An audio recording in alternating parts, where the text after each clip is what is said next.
sida ilo xog ogaal ah ay inoo xaqiijiyeen dowladda Itoobiya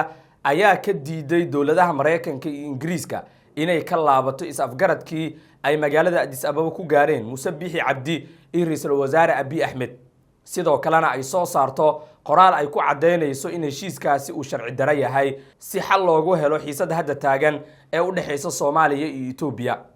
ra'iisul wasaare Itoobiya Abiy Ahmed oo la kulmay saacadihii la soo dhaafay wafdi ka socday dowladaha Mareykanka iyo Ingiriiska iyo qaramada midoobay ayaa si cad u sheegay in uusan ka laabanaynin heshiiskii uu la galay Muuse Biixi Cabdi ee ku aadanaa badda. waxauna Abiy u sheegay mas'uuliyiinta uu la kulmay in Itoobiya ay ka dhabeynayso riyadeeda ku aadan inay qayb ka noqoto badda cas ama ay helaan shacabkeeda badda. Itoobiya waxay sheegtay in aysan gorgortan ka galaynin doonisteeda badda cas in ay albaab ka hesho. maalmo ka hor Addis Ababa ayaa u dirtay Washington qoraal ay ku sheegayso in badda aysan wada hadalka gali doonin oo Itoobiya ay qaadi doonto tallaabo kasta oo ay ku heli karto badda cas.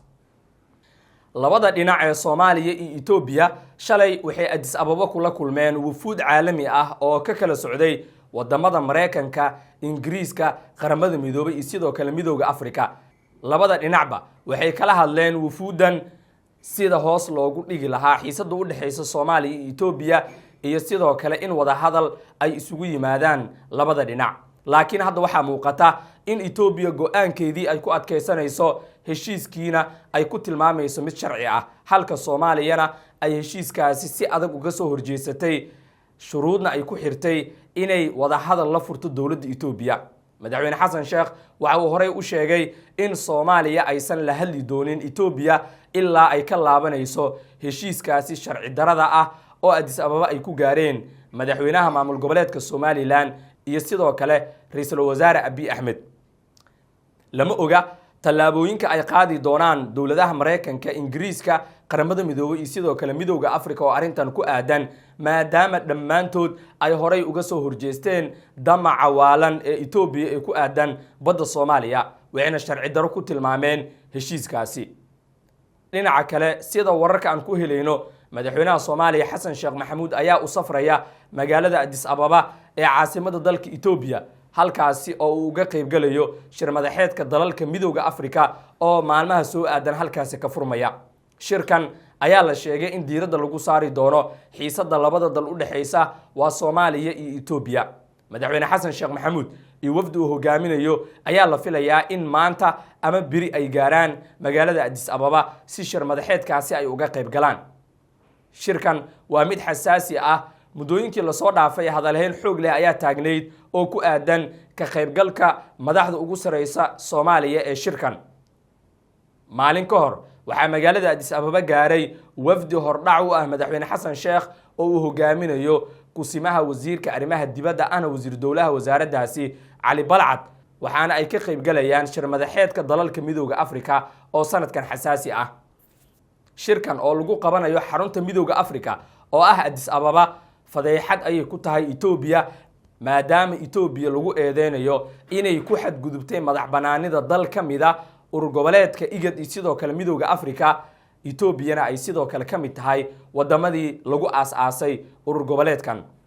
lama oga in madaxweyne Xasan Sheekh Maxamuud markuu uu gaaro Addis Ababa in uu la kulmi doono ra'iisul wasaaraha Itoobiya Abiy Ahmed oo xiisad xoogan ay u dhaxayso labada dal. madaxweyne Xasan Sheekh ayaa dhowr jeer oo hore diiday in uu la kulmo ra'iisul wasaare Abiy Ahmed ilaa uu ka laabanayo heshiiska badda ee uu la galay Muuse Biixi Cabdi. haddana lama oga in go'aanka madaxweynaha ay wax iska bedeleen iyo in kale. shalay dowladda Turkiga ayaa fariin hanjabaada u dirtay dowladda Itoobiya waxayna ugu hanjabtay in haddii dhinaca badda ay tallaab u soo qaado ay Itoobiya u soo diyaar garowdo dagaal ay la gasho dowladda Turkiga.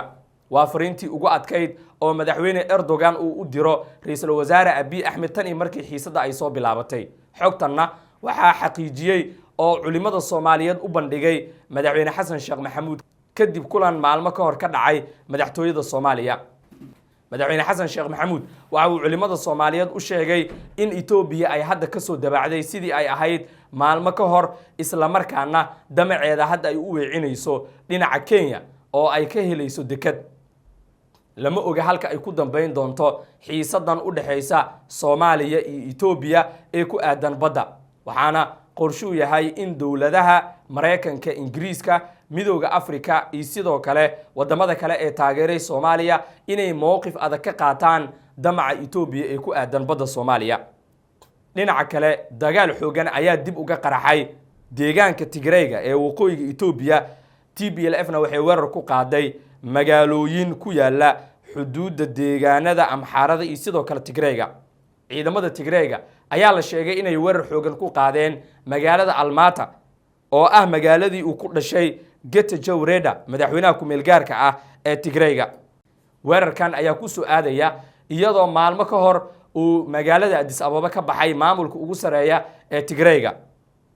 ilaa hadda ma cadda qasaaraha ka dhashay weerarka balse warbaahinta gudaha Itoobiya ayaa xusayeysa in uu dagaalkan qaraar oo aad u cuslaa u dhexmaray ciidanka Tigreega iyo sidoo kale militariga Itoobiya oo kaashanaya maleeshiyaadka Amxaarada dhinaca kale madaxweynaha ku meel gaarka ah ee Tigreega Getachew Reda waxa uu warbaahinta u sheegay in weli ay jirto kalsooni daro xoogan oo u dhaxaysa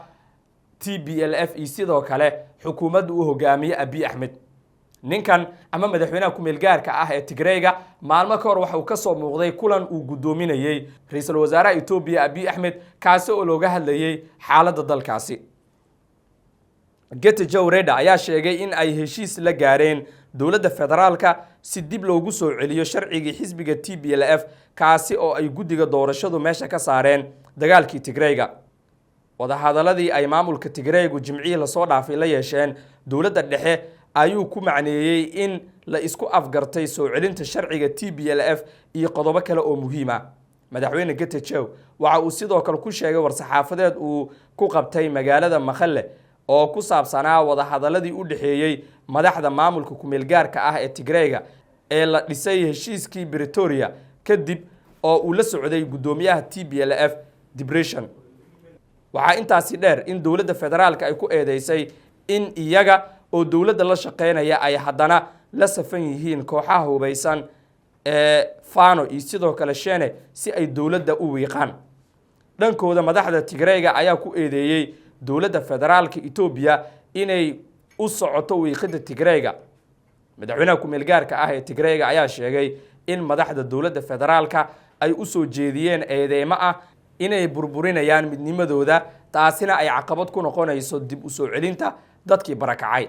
madaxweynaha wuxuu ku nuxnuxsaday in aysan aqbali doonin eedeynta uga timid dawladda dhexe ee ah inay la shaqeynayaan ciidamo kale loona baahan yahay in dawladdu ay cadeymo keento dhanka kale Getachew Reda oo ka hadlaya arinta deegaanada lagu muransan yahay ayaa sheegay in dawladda dhexe ee Itoobiya ay soo bandhigtay afti laga qaado deegaanada isla markaana ay ka wada hadleen xukuumadda ku meel gaarka ah taasi oo uu Getachew horay u beeniyay inay ka wada hadleen waxa uu hadda sheegay in Abiy Ahmed u cadeeyay inay ahayd soo jeedin balse aysan ahayn go'aan dawladda ay gaartay